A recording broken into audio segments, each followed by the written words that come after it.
todos una cordial bienvenida. En esta hora compartiremos con ustedes un tema bien interesante de las Sagradas Escrituras, un tema que nos presenta a profundidad las enseñanzas de Jesús. El título, Los dos caminos. Y antes de iniciarlo, quiero invitarles a orar. Oremos. Eterno Padre, al abrir tu palabra, que ella pueda ser para nosotros una luz en nuestro camino. Permite que tu Espíritu Santo sea nuestro Maestro. Y gracias te damos, Señor, porque estás a nuestro lado y nos das la capacidad de entender y poder entonces ahora nosotros tomar la decisión de hacer. Gracias por escucharnos. Perdona si te hemos ofendido. En el nombre de Jesús. Amén. Los dos caminos. En la época de Jesús habían dos grupos, dos sectas que dominaban en realidad lo que podemos decir nosotros lo que era la iglesia para ese tiempo. Eran dos grupos muy conocidos, los fariseos y los saduceos.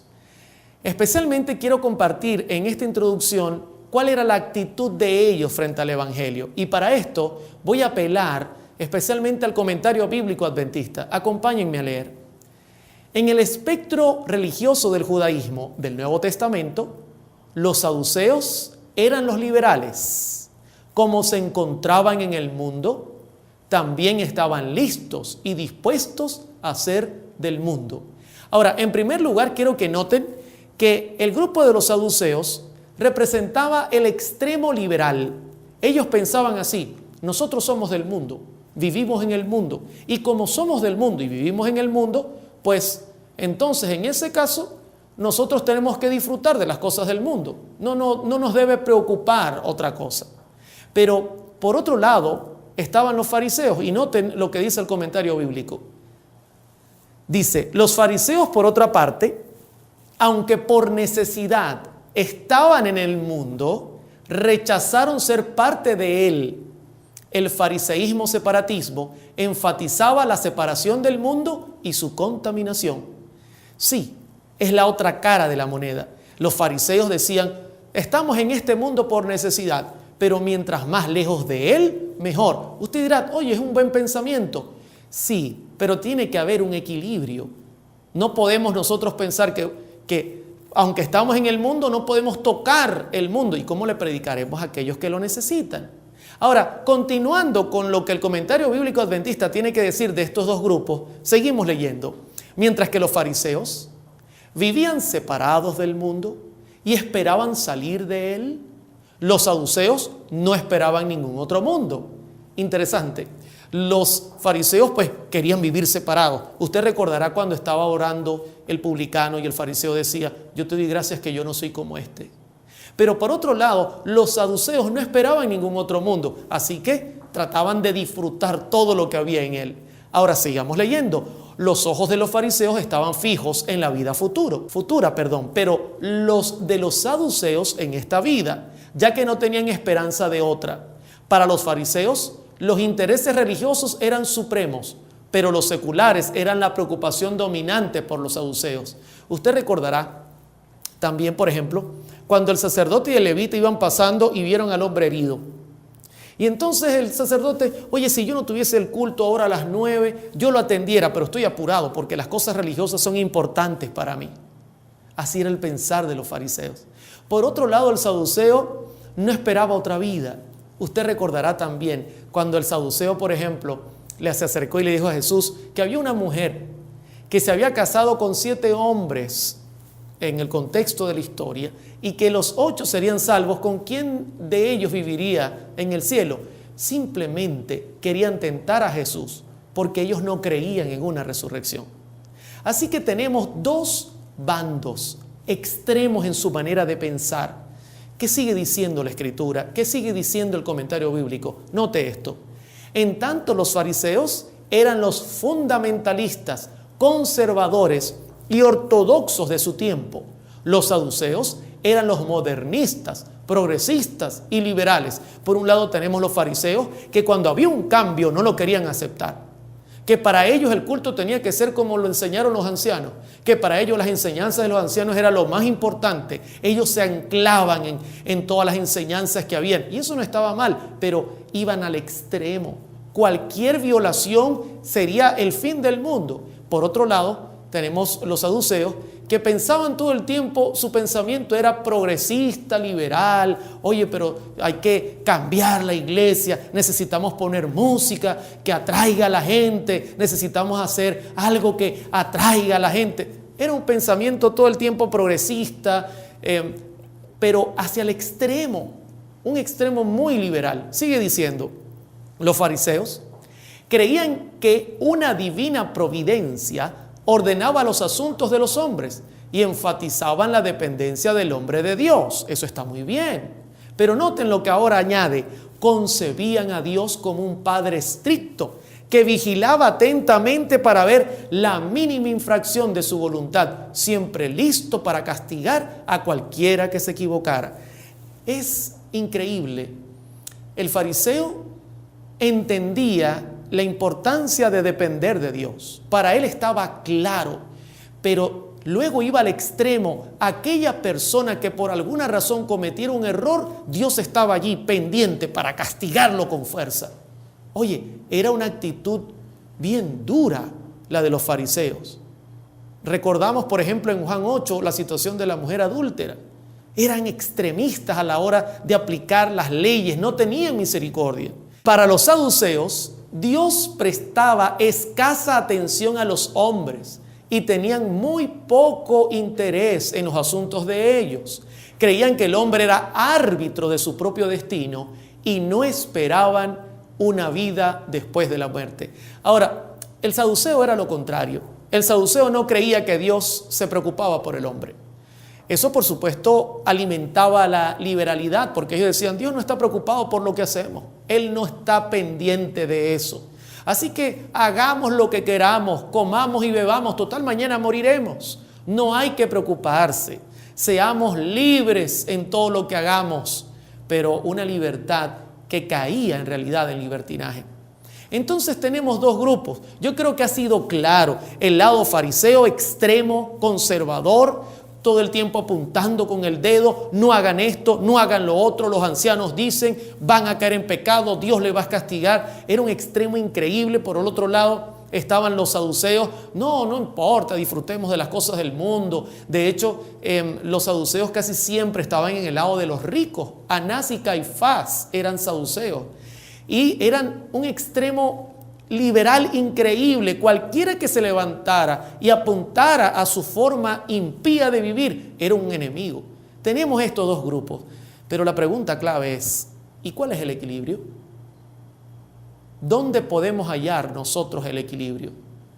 Pues preparémonos, porque el tema de hoy va a ser un tema muy interesante. Quiero para esto ir a Juan capítulo 17, versos 14 al 17. Yo les he dado tu palabra y el mundo los aborreció, porque no son del mundo, como tampoco yo soy del mundo. No ruego que lo quites del mundo, sino que los guardes del mal. Quiero que noten el equilibrio de Jesús. En primer lugar, Cristo dice que les ha dado la palabra. Esto tiene mucha importancia porque la palabra de Dios representa en realidad el fundamento para nosotros vivir. Y luego Cristo dice, como consecuencia, el mundo los ha aborrecido, porque no son del mundo, como yo tampoco lo soy. Es una reacción inmediata. Cuando tú eres de Cristo, lógicamente el mundo te va a aborrecer. No hay otra forma de vivir, lamentablemente. Y luego en el 15, Cristo añade algo: no ruego que lo quites o que los quites del mundo, sino que los guardes del mal. Óyeme, es increíble. El mundo te está aborreciendo, pero tú tienes la palabra de Dios. Ese es el motivo. Y luego Cristo dice, no te ruego que los quites del mundo. En pocas palabras, el equilibrio está en vivir la palabra de Dios, estando en el mundo, compartiendo con la gente del mundo, pero siendo luz del mundo, siendo diferente, siendo personas que en realidad vivan el Evangelio. Por eso en el 17, luego el verso número 16, Cristo dice en Juan, no son del mundo, como tampoco yo soy del mundo. Y luego ratifica, santifícalos en tu verdad. Tu palabra es verdad. Es maravillosa la palabra de Dios. y tiene el poder de santificar a las personas. Una joven me escribía en estos días y me decía: hermano Oliver, quiero ser una persona diferente, ¿qué debo hacer? Y le respondía muy sencillo, le dije: mira, hija, debes aceptar la palabra de Dios, estudiarla, leer cada momento, mirar la vida de Cristo, y poco a poco tu vida será transformada conforme a lo que contemplas. Eso es increíble. Pero, por supuesto, está la otra cara de la moneda. Esto va a traer que te aborrezcan, que la gente no te mire normal como mira la gente a la gente del mundo. Ahora, en Mateo 5:13, Cristo todavía da más información. Noten lo que dice: vosotros sois la sal de la tierra, pero si la sal se desvaneciere, ¿con qué será salada? No sirve más para nada, sino para ser echada fuera y hollada por los hombres. En pocas palabras, Cristo dice: mira, ustedes son la sal de la tierra, son símbolos. Ustedes tienen que darle el sabor a la tierra. Pero si la sal pierde su sabor, en pocas palabras, si ustedes escuchan el Evangelio, si ustedes reciben el Evangelio, y entonces o no lo viven o se van al extremo de vivirlo de una manera legalista, no sirve para nada. Era lo que ocurría en la época de Jesús. Las dos caras de la moneda. Ahora, en Mateo capítulo 23, verso 3, Cristo ahora presenta el problema que había en los fariseos, sobre todo en los fariseos. Noten lo que dice la Escritura. Así que todo lo que os digan que guardéis, guardadlo y hacedlo, mas no hagáis conforme a sus obras, porque dicen y no hacen. El problema del fariseo es que hablaba muy bonito. Inclusive, el comentario bíblico adventista dice que las enseñanzas de los fariseos eran muy semejantes a las de Jesús. El problema no eran las enseñanzas, sino que no las vivían. Se desvanecía la sal. No tenían el sabor, porque no es adquirir el conocimiento lo que salva al hombre, es adquirir el conocimiento y vivir conforme al conocimiento adquirido. Es una gran diferencia. Ahora, estudiando un poquito más adelante, en Mateo 23, 28, Cristo dice: así también vosotros por fuera a la verdad os mostráis justos a los hombres, pero por dentro estáis llenos de hipocresía e iniquidad. En pocas palabras, miren, ustedes por fuera son muy bonitos, parece que fueran gente santa, pura, sincera, de buen corazón, pero todo es por fuera, todo es apariencia. ¿Y cuántos cristianos vivimos hoy día de esta manera? Una gran cantidad. De hecho, la Escritura dice que muchos son los llamados y pocos los escogidos. Aquí hay un problema serio. Por eso el tema de los dos caminos es un tema interesante y profundo a la vez. Sencillo, pero Cristo va a ir al punto de nuestra salvación. Ahora, creo que hasta aquí vamos bien. Hemos entendido la introducción. Un grupo extremo liberal, un grupo extremo conservador. No había equilibrio.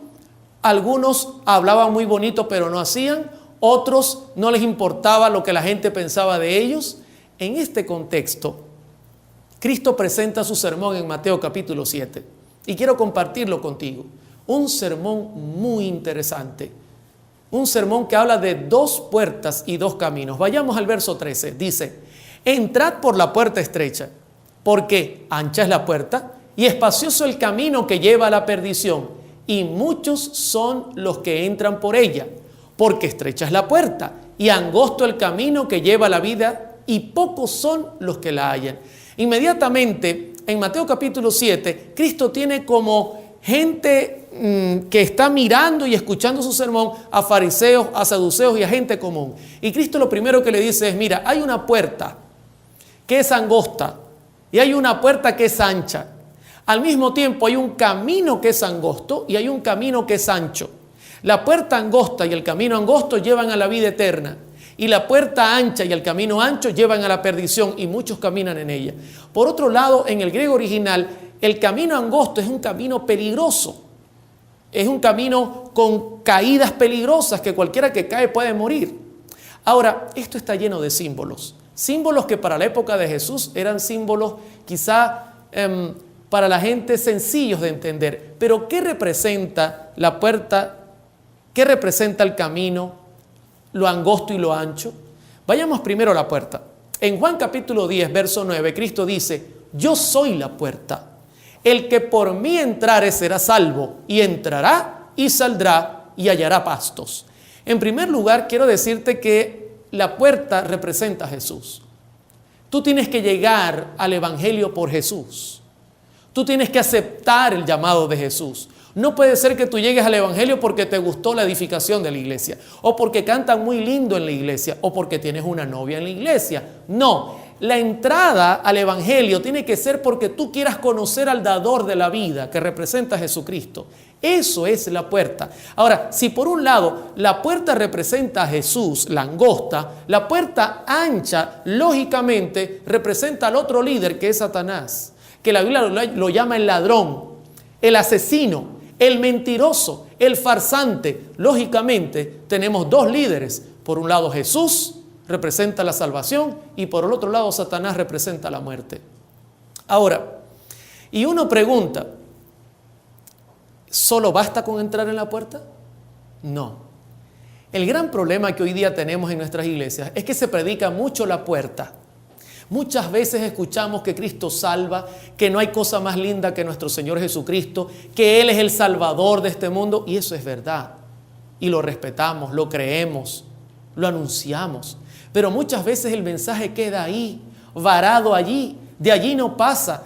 Y el camino, que también es importante señalarlo, se pierde de vista. Ahora, Cristo no solo señaló que Él era la puerta. En Mateo 7:14, Cristo dice: porque estrecha es la puerta y angosto el camino que lleva a la vida, y pocos son los que lo hallan. Ahora, muchos hallan la puerta, pero pocos hallan el camino correcto. Y tú dirás: hermano, pero si Cristo representa la puerta angosta, ¿qué representa el camino angosto? El camino angosto es muy importante y debemos enfatizarlo mucho, porque es necesario que caminemos por él para llegar a la vida eterna. Para eso voy a citar Mateo 22:16 para entender un poquito qué significa el camino. Y noten lo que dice la Escritura. Y le enviaron los discípulos de ellos con los herodianos, diciendo: Maestro, sabemos que eres amante de la verdad y que enseñas, quiero que noten esto, con verdad el camino de Dios, y que no te cuidas de nadie porque no miras la apariencia de los hombres. Si usted nota, Cristo enseñaba con verdad el camino de Dios. O sea que el camino representa su enseñanza, su doctrina. Él es la puerta y su doctrina representa el camino. Y tú dirás: hermano, ¿y qué significa eso que la doctrina representa el camino y la puerta representa a Jesús? Muchos de nosotros decimos haber entrado por la puerta. Por ejemplo, si yo te preguntara: ¿has aceptado a Jesús en tu vida? Tú dirás: claro que sí. ¿Te bautizaste, verdad que sí? ¿Cumpliendo el mandato del Señor? Sí, lo hice, hermano Oliver. Excelente, muy bien. Ahora, ¿entendiste la doctrina de Cristo? ¿Entendiste todas las enseñanzas que Él tiene en su palabra? Quizá tú me digas: claro que las entendí, por eso me bauticé. Y ahora viene la pregunta clave: ¿y vives lo que Jesús te ha enseñado? ¿Practicas su doctrina?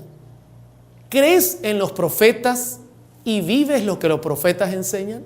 ¿Saben por qué lo digo? Porque muchos entran por la puerta estrecha y comienzan a caminar por el camino angosto, que es guardar la palabra de Dios, aceptar las enseñanzas, hacer un cambio de vida por el poder del Espíritu Santo. Ya como diferente, ya vivo diferente, me he visto diferente, canto diferente. ¿Por qué? Porque he entendido la palabra de Dios. Pero cuando voy subiendo por el camino que es pedregoso, que a los lados tiene peligro y es angosto, comienzo a mirar al lado y digo: oye, pero ahí hay un camino mucho más ancho, hay mucha gente que camina en él y yo creo que es hasta más fácil y yo me voy a lanzar mejor para ese camino. Mis hermanos, y entonces tenemos cristianos que dicen creer en Jesús, pero que no han sido transformados. Llevan una vida como la llevaban antes, escuchan la música de antes, se visten como antes, comen como antes. O sea, simplemente para ellos el evangelio es aceptar a Jesús, entrar por la puerta. Eso es bien delicado. Es muy delicado, porque ahora tú entenderás por qué Cristo en Juan 17:15 dice: no ruego que los quites del mundo, sino que los guardes del mal. No son del mundo, como tampoco yo soy del mundo. En pocas palabras, Cristo dice: Padre, estos entraron por la puerta angosta y andan por el camino angosto, por lo tanto, guárdalos del mal. No son del mundo, pero deben estar en el mundo para ser luz de este mundo. Yo creo que hasta aquí estamos bastante claros. Dos grupos, extremos ambos. Por otro lado, Cristo ahora habla de la puerta angosta, la puerta ancha, el camino angosto, el camino ancho. Uno lleva a vida eterna, otro lleva a perdición eterna. Tenemos a Jesús como el líder de un lado y tenemos al enemigo de Dios contra el líder de otro lado. Pero ahora la cosa se complica, porque el sermón lo están escuchando aquellos que debían enseñar el camino correcto y vivirlo. Y ahí estaba un problema serio, porque el camino se estaba perdiendo de vista. La gente ya no sabía en qué o en quién creer. Y aquí es donde Cristo ahora habla de los falsos maestros o profetas. Noten que es un solo sermón. Es un solo sermón. Cristo primero habló de las puertas, habló del camino, y ahora va a hablar de aquellos que enseñan en su tiempo la palabra de Dios. Y dice Mateo 7:15: guardaos de los falsos profetas que vienen a vosotros con vestidos de ovejas, pero por dentro son lobos rapaces.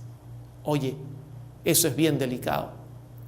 Imagínate que tú tienes una manada de ovejas y entra una oveja que es un poco rara, pero está vestida de oveja, pero en realidad esconde su verdadera apariencia, que es un lobo.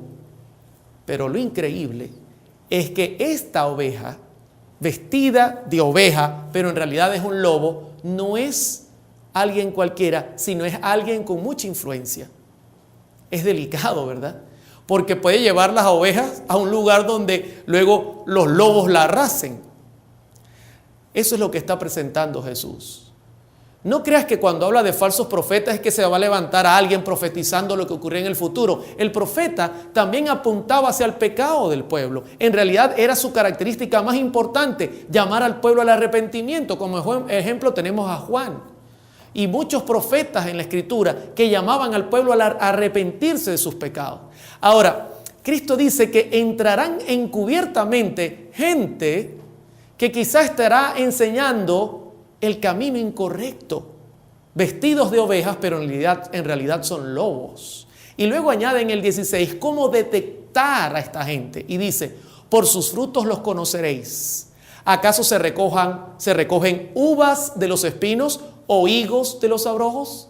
Cristo apela al fruto. Y usted dirá: hermano, ¿y qué es el fruto? ¿Cuántas almas ha ganado? ¿Cuántas personas llegan por su influencia? No necesariamente. Esos son partes de los frutos, pero no necesariamente. También el fruto es cómo vive el evangelio. Porque no basta con creer, los demonios creen y tiemblan. ¿Cómo vive el evangelio? ¿En realidad aceptó esa persona a Jesús? Sí, la aceptó, entró por la puerta. Pero en realidad anda por el camino angosto.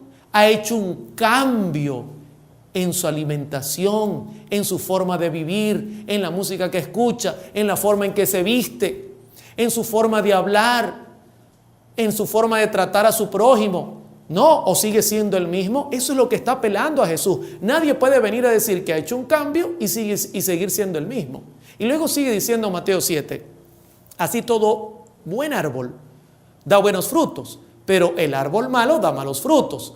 No puede el buen árbol dar malos frutos, ni el árbol malo dar frutos buenos. Es sencilla la lógica que aplica Cristo. No puedes esperar: no, pero hermano Oliver, él aparenta ser una buena persona. Cuidado, mis hermanos, porque cuando alguien cree en la palabra de Dios, también debe vivir la palabra de Dios. Eso es algo clave y básico. Ahora, el comentario bíblico adventista en Mateo capítulo 7, hablando sobre esto, dice con claridad ¿qué representan los falsos profetas? Leamos. Falsos profetas son los que pretenden que los hombres pueden entrar por la puerta ancha y el camino espacioso y podrán llegar de todos modos al destino de la puerta angosta y el camino estrecho. Estos son los ladrones, cuyo único propósito es robar, matar y destruir. Noten las mismas características del líder de este proceso, que es el diablo. Estos dicen, mira, tú puedes escuchar la música del mundo, tú puedes vestirte como la gente del mundo, tú puedes andar y hacer e imitar, pero no te preocupes, igual tú vas a llegar a la vida eterna. Oye, eso es bien duro, porque parece ser un mensaje familiar de antemano. Hoy día cualquiera que predique el evangelio y que llama al arrepentimiento, hoy día lo miran un poco extraño. O cualquier persona que quizá vive una vida consagrada, una vida diferente, también lo miran un poco extraño. Esto es algo interesante, mis hermanos. Ahora, en Mateo 7, 19 al 20, Cristo presenta cuál es el final de este tipo de maestros. Dice, todo árbol que no da buen fruto es cortado y echado en el fuego. Así que por sus frutos los conoceréis. Esto quiere decir, y tiene que ver con todos nosotros, cualquiera que diga conocer a Jesús, que diga que entró por la puerta angosta, pero que en realidad no está viviendo el evangelio como debe ser con el poder del Espíritu Santo, miente. Y entonces es peligroso tener a alguien que aparenta ser una oveja, pero en realidad es un lobo, porque inclusive puede extraviar a las demás ovejas, y eso nos puede incluir a todos nosotros. Ahora usted dirá, hermano, pero no hay que preocuparse, Dios se encargará de ellos. Sí, ahí dice que Dios se encargará de ellos. El problema es que en el contexto de Jesús explica cuándo recibirán su recompensa. Ahora, hasta aquí, ¿cómo vamos? ¿Estamos claros en lo que estamos presentando? ¿Vemos con claridad la enseñanza de Jesús? Yo creo que vamos muy bien al repasar las dos puertas, los dos caminos, las dos clases de líderes o miembros que tenía la iglesia en el tiempo de Jesús. Luego hemos visto que habían también dos clases de profetas, unos que enseñaban lo correcto y otros que enseñaban al pueblo a andar en el camino ancho y que igual llegarían al cielo. Pero ahora Cristo va a hablar del resultado, porque todo trae como consecuencia un resultado. Y para eso voy a apelar a Mateo capítulo 7, verso 21, que es la continuación de su sermón. Y dice así la palabra de Dios: no todo el que me dice Señor, Señor, entrará en el reino de los cielos, sino el que hace la voluntad de mi Padre que está en los cielos. En pocas palabras, no todo el que dice que entró por la puerta angosta va a llegar al reino de los cielos. No crean en eso. No, porque es que él habla de Dios y habla de Jesús. No todo el que haya entrado por la puerta angosta y diga que haya entrado por la puerta angosta y diga creer en Jesús va a recibir y va a poder salvarse y entrar al reino de los cielos. Y luego Cristo añade una condición: sino el que hace la voluntad de mi Padre. No solo basta con entrar, también hay que caminar, y el que camina en el camino estrecho hace la voluntad de Dios. Cristo está siendo claro, mis hermanos, y luego añade algo que es realmente escalofriante. Versículo 22: muchos me dirán en aquel día. Paremos un momento. ¿De qué día está hablando Jesús? No es el día de su venida, porque en el contexto vamos a notar que Cristo está hablando de un juicio, y los impíos irán a juicio final, según Apocalipsis 20, luego de los 1000 años, cuando se abran los libros y estén delante de Dios y del trono, grandes y pequeños. Y entonces en ese momento, en el juicio final, se cumple Mateo 7:22, que dice: muchos me dirán en aquel día, Señor, Señor, ¿no profetizamos en tu nombre y en tu nombre echamos fuera demonios y en tu nombre hicimos muchos milagros? Imagínense la escena. Cristo está juzgando. Le va a pagar a cada quien con su merecido porque no aceptaron su palabra. Y entonces aparece uno y dice: Señor, pero tú no te acuerdas de mí. Yo soy Oliver. En tu nombre yo hice milagros. Yo oré por enfermos y fueron sanados. Otros dirán, en tu nombre eché fuera demonios. Otro dirá, Señor, en tu nombre profeticé. ¿No te acuerdas de mí? ¿Qué hago yo acá en el grupo de los impíos? Oye, es increíble la palabra de Dios. Increíble. Entraron por la puerta angosta, pero no caminaron por el camino angosto y reclaman ahora la salvación. Y Cristo responde de una manera tremenda. Mateo 7:23. Y entonces les declararé, nunca os conocí. Apartaos de mí, hacedores de maldad. Tengo culto a las 11 de la mañana.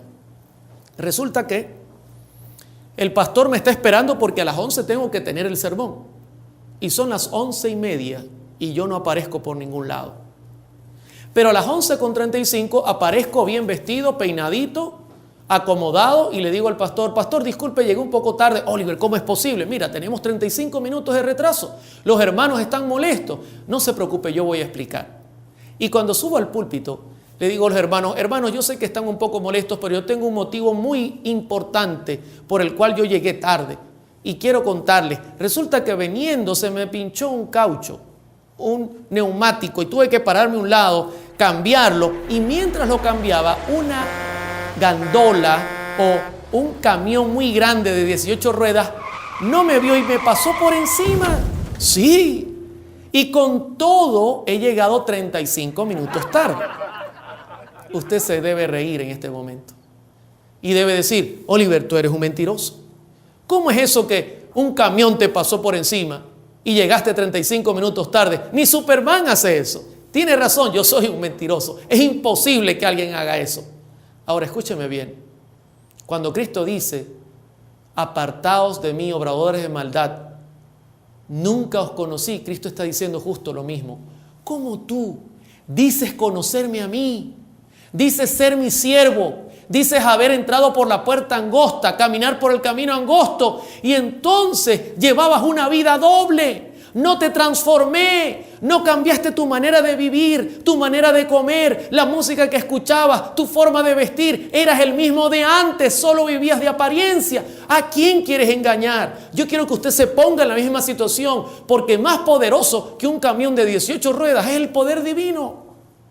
Ahora, en Mateo 7, versículo 23, hay una profundidad increíble en el lenguaje original del texto. Dice, y entonces les declararé, nunca os conocí. En griego utiliza la palabra, cuando habla de conocer, ginosko, que significa reconocer, autoridad. O sea, yo no los reconozco. Ustedes no tienen la autoridad de reclamarme nada. Y yo tampoco tengo la autoridad de reclamarlos a ustedes porque no los conozco. No los reconozco. Y luego dice, apartaos de mí, hacedores de maldad. En el griego original es, apártense de mí, que ustedes que quebrantan, que pisotean la ley de Dios. ¿Cómo puedes decir que eres mi hijo cuando vives una vida de pecado? Ahora, hay una historia que me llama la atención. Usted recordará al apóstol Pablo. Pablo fue transformado por el poder divino. Y Pablo recibió el poder de Cristo y su autoridad. Estaba revestido del poder divino y hacía grandes milagros, grandes cosas. Y la gente lo observaba. Inclusive unos exorcistas ambulantes lo quisieron copiar. Y dice en Hechos 19:13, pero algunos de los judíos exorcistas ambulantes intentaron invocar el nombre del Señor Jesús sobre los que tenían espíritus malos, diciendo, os conjuro por Jesús, el que predica Pablo. Yo me imagino la escena. Ellos vieron a Pablo haciendo los milagros y ellos dijeron, practiquemos, os conjuro por Jesús. Está bien, vamos a hacer la prueba. Hallaron un endemoniado y fueron a él y le dijeron, en el nombre de Jesús, el que predica Pablo, abandona ese hombre. Ese es el problema. Nosotros creemos estar revestidos de un poder sin vivir lo que Dios nos pide. Y saben, en Hechos 19:15 viene la respuesta. Y yo voy a apelar al griego original para que usted la profundice conmigo. Pero respondiendo el espíritu malo dijo, a Jesús conozco. En griego utilizó la misma palabra que en Mateo 7 utilizó Cristo en el verso 21 y 22. A Jesús yo reconozco, yo sé quién es Jesús. Él tiene autoridad sobre nosotros. Fíjense lo claro que estaba el espíritu malo. Y el espíritu malo sabe quiénes somos nosotros también. Y fíjense lo que dice ahora. Y sé quién es Pablo. Aquí no utiliza la palabra ginosco, sino utiliza la palabra epistemai, que significa conocemos, de conocer una persona. En pocas palabras, mira, reconocemos la autoridad de Jesús y sabemos que Pablo ha sido transformado por Jesús y está autorizado. Y luego finaliza el versículo, pero vosotros, ¿quiénes sois? Nosotros no vemos en ustedes ningún tipo de transformación. ¿Cómo nos van a llegar a nosotros con esa historia, con ese cuento? ¿Qué les pasa? ¿Están locos o qué? Increíble. Y dice la Escritura que saltando sobre ellos los desnudaron y los apalearon y fue notorio en la comunidad. Querido oyente, hermano que me escuchas, que me estás mirando, Dios conoce todo. Dios conoce toda tu vida. Tú no puedes reclamar algo que no posees. En el Salmo 139, David estaba claro. Y voy a compartir contigo, mira lo que dice David en el verso 1 en adelante. Oh Jehová, tú me has examinado y conocido. Tú has conocido mi sentar y mi levantar. Has entendido desde lejos mis pensamientos. Has escudriñado mi andar y mi reposo. Y todos mis caminos te son conocidos. Pues aún no está la palabra en mi lengua. He aquí, Jehová, tú lo sabes todo. Detrás y delante me rodeaste y sobre mí pusiste tu mano. Tal conocimiento es demasiado maravilloso para mí. Alto es. No lo puedo comprender. ¿A dónde me iré de tu espíritu y a dónde huiré de tu presencia? David estaba claro. No podemos vivir como los fariseos que por fuera aparentaban una cosa santa y por dentro estaban totalmente pervertidos. Tampoco podemos caer como los saduceos y decir, bueno, como estamos en el mundo, seamos del mundo, copiemos el mundo, hagamos las mismas cosas del mundo con el único fin de atraer a la gente del mundo. No, mis hermanos, porque en el día del juicio Dios nos va a pedir cuenta de todo lo que hemos hecho en nuestras vidas. Ahora, para terminar, Jesucristo ahora va a hacer el llamado. ¿Hasta aquí cómo vamos? ¿Has notado el sermón de Jesús?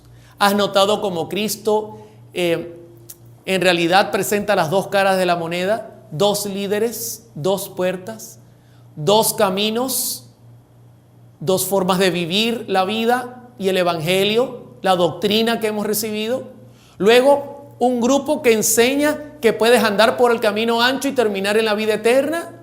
Y Cristo apela, mira sus frutos, mira su forma de vivir, vive en el evangelio.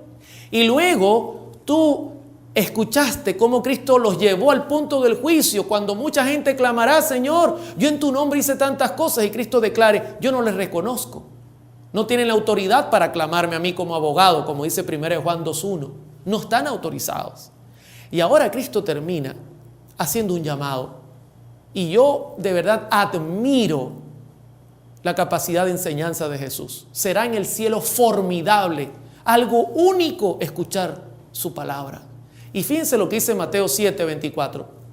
Cualquiera pues que me oye estas palabras y las hace, ¿qué dice? Cualquiera que las oye y las hace. No basta oír. No basta aceptar a Jesús. Tú tienes que andar por el camino que Él dice. Y luego Él añade, le compararé a un hombre prudente que edificó su casa sobre la roca, alabado sea el nombre de Dios. La roca representa, la palabra de Dios representa a Cristo.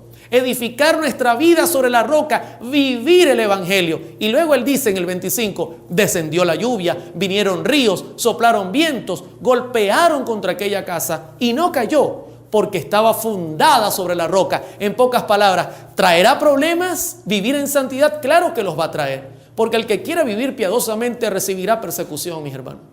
Vendrán tiempos difíciles, la lluvia, los vientos, los ríos representan persecución, pruebas, dificultades. Pero el estar sobre la roca representa que Jesús nos va a sostener si andamos en el camino correcto, por más difícil que sea.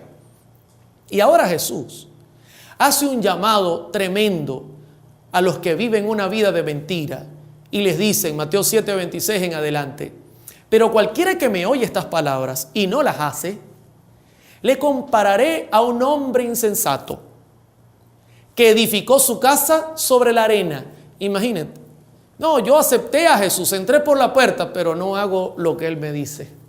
Hago lo que me dice la filosofía del mundo. Es comparado con un hombre que edifica sobre la arena, sobre las falsas premisas que este mundo enseña, las falsas enseñanzas y filosofías. Aquí es donde entran los falsos profetas, los falsos maestros vestidos de ovejas, enseñándote cuentos de camino, no la palabra, y entonces tú te fundamentas sobre la arena. Es bien delicado, mis hermanos. Y Cristo termina diciendo: y descendió lluvia, vinieron ríos, soplaron vientos y dieron con ímpetu contra aquella casa, y cayó, y fue grande su ruina. En pocas palabras, vinieron los problemas, vinieron las dificultades y no se soportó. La casa no soportó estar en pie porque no estaba amparada sobre la roca eterna que es Cristo.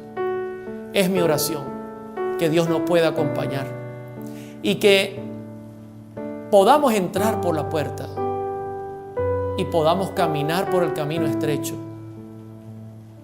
con la confianza y la seguridad que Jesús estará siempre a nuestro lado. Que Dios te bendiga y que tú puedas lograr encontrar ese camino y esa paz que solo Dios te puede dar.